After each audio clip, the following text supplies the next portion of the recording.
Hey everyone, welcome back to Music with Ryan. Thanks for joining me. This week's free lecture lesson, I'm going to go talk about the ins and outs of building a chord. And I'm just going to give a few examples of how to build major chord, minor chord, maybe an augmented, and a few different 7 chords. I'm not going to get anything too in-depth as there are a lot of chords, but I just want to talk about how to build them, the basics to know to how to build a chord, and maybe why you might want to know how to build a chord. I mean, there's tons of reasons, and some of them are very obvious, but just so you know, some reasons why we want to know how to build a chord. Okay, so let's first start. I'm going to build a couple chords here, and there's a few things we need to know. And I have a few other free lecture lessons that might kind of be prereq to this lesson, like learning your circle of fifths, which will allow you to know how many sharps and flats are in each key, which are going to drastically improve the how fast you can build a chord.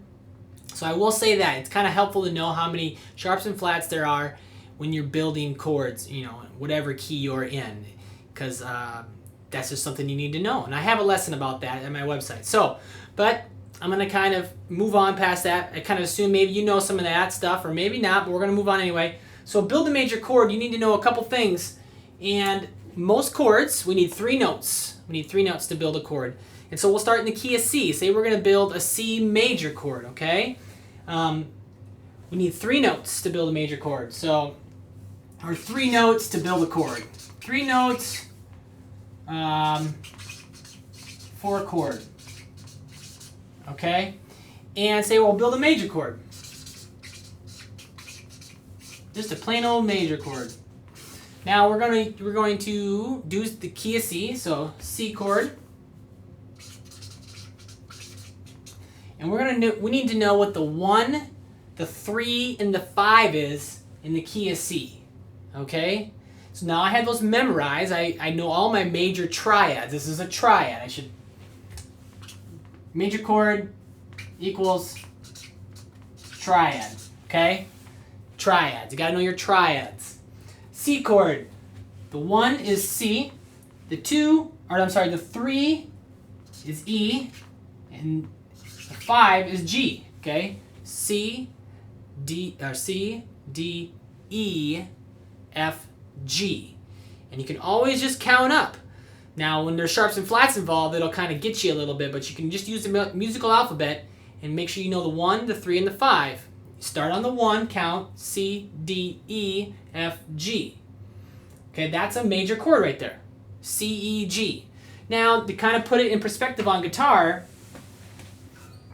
I got my C chord. Now, see, on guitar, when I play a C chord, we're often doubling some notes, and we're doing more than just C, E, G. We're doubling some of them. So if I have a lesson about how to name the notes on my guitar, which is another free lesson I have available, which is super helpful to actually kind of applying this to you as a guitar player. So if I have C, E, G, this is a C note, the bass note, and then there's the 3, the E, and I have open G, 5 chord, or the 5th, and then the B string is another C, and the high E is another E. So 1, 3, 5, 1, 3. Okay, so again, doubling up. On piano, so a lot of times we just have the 1, 3, and 5. I mean, you can add more, obviously, but on guitar, when we play chords, often we're doubling the notes. All right, so that's what you need. And so there's a C major triad. C major triad. Major triad. All right, now if I want to make, there's a couple of things you can do just to make these chords major or minor or augmented even. So if I wanted to make this a minor chord, all I do is lower my 3rd a half a step. Okay? So I have C major now, C major, that's major. And then we'll do C minor. Whoops. C, E flat, G. Minor triad.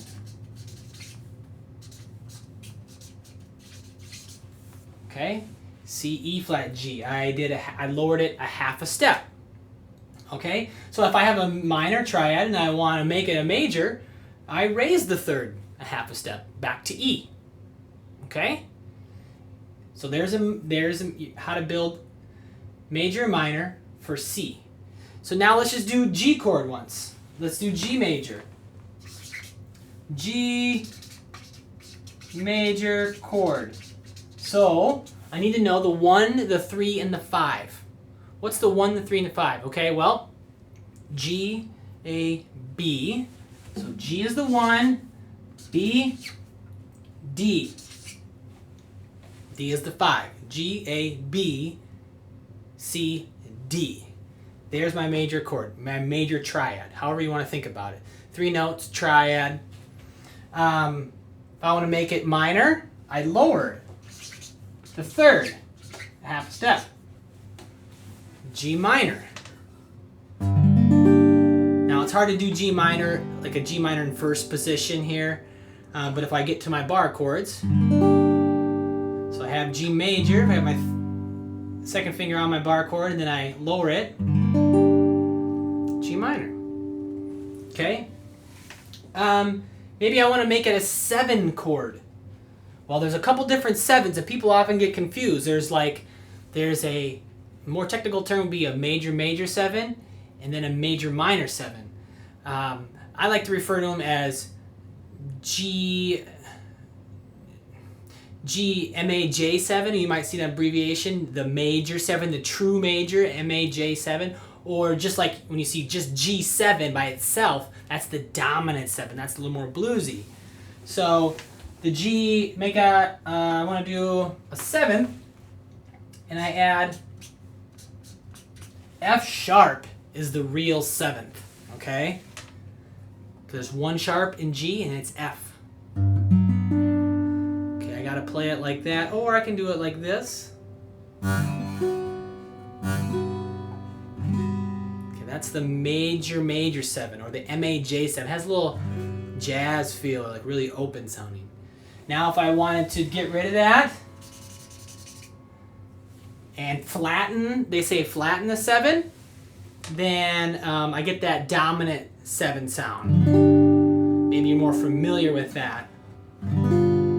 Okay? A little more bluesy, the 7. The dominant 7 or the flatted 7. Okay? So there's a quick look at how to build some major and minor and 7th chords. Again, F was the 7. If I didn't say that already, F was the 7.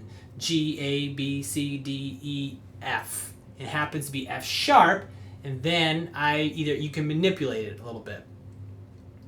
All right.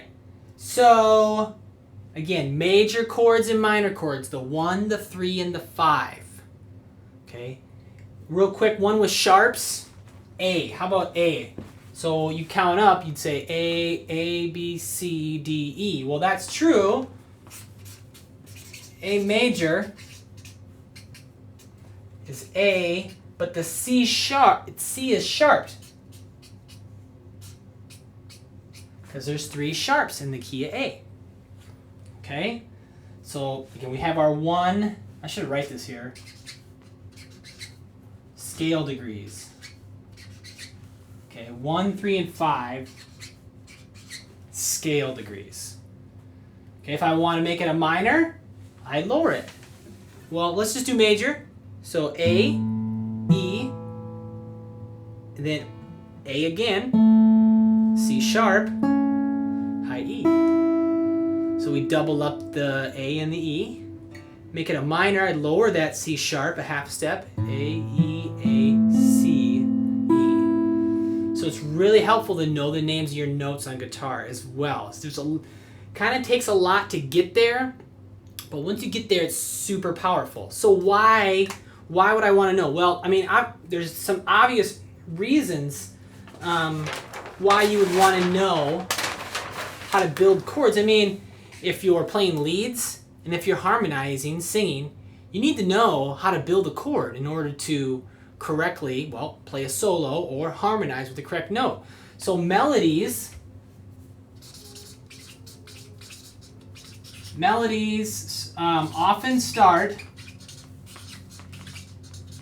on the 1, 3, or the 5, okay? So they often start on the 1, the 3, and the 5 of whatever chord. So if you know, if I'm playing in G, and you know that the third, it starts on a 3, or if I'm playing open G, just open B, the melody starts there. And you knew that because you know how to build chords, and you're able to, you know, put it to use. Maybe you're playing up here. You know, where's your B note? Oh, maybe the melody starts on a 5. Where's your D note? And I will mention too, not all chords are just, when they say G, B, D, they might not always be in that line, in that order. There's also chord inversions, which was a little bit more. I've talked about that a little bit in some of my lessons. But yeah, chords can be voiced in different orders, meaning chord inversions. So instead of G, B, D, it might be B, D, G, or D, G, B, or something like that. But I'm going to digress from that for a second. So you want to know what melodies, because again, often songs start in the 1, 3, 5. And so now, if you know the melodies on a 3 or a 5, if no matter what key they play it in, you can figure out where the melody is. Okay, it's like, oh, it starts on a 3. So Amazing Grace starts on a 3, right? Starts on a, goes 5, 1. And then, well, maybe they do it in a different key, you know, like a key you're not familiar with or something like that. They do it in D. Okay, well then I need to figure out where my 5 is and where my 1 is. Amazing Grace. All right, so that's how it's super powerful. You can transpose them really quickly if you know how to build the chords and you know the names of your notes. Now, it takes time. This doesn't happen overnight. You have to trial and error. You have to practice. You have to play songs with melodies that start on different, you know, there might be melodies that start on the 2 or melodies that start on the 7. But again, often they're on 1, 3, and 5. So, okay.